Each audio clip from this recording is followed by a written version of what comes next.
Once upon a time, deep in a forest, there lived a kind-hearted woodcutter named Jasper.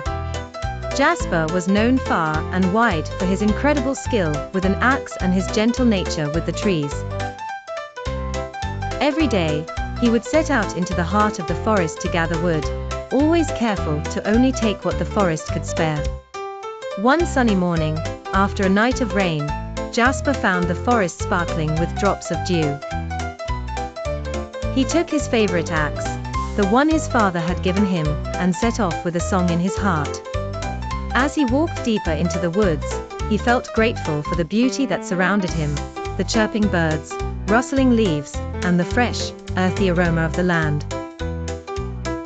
Jasper arrived at a particularly thick glade where he spotted an old, majestic tree.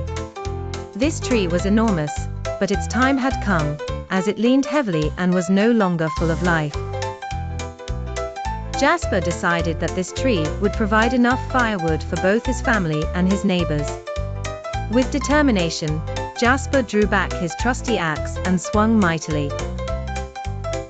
But, to his surprise, the axe head flew off and landed with a splash in a nearby crystal-clear lake.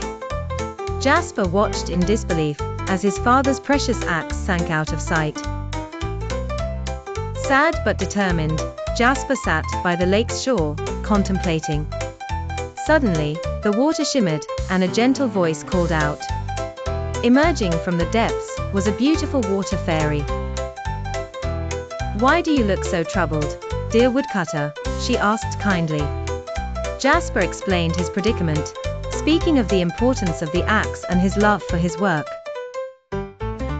The water fairy, moved by his honesty, smiled warmly.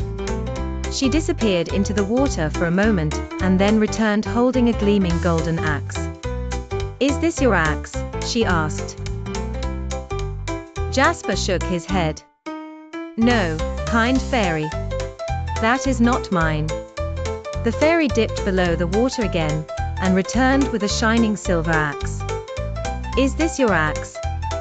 Again, Jasper shook his head.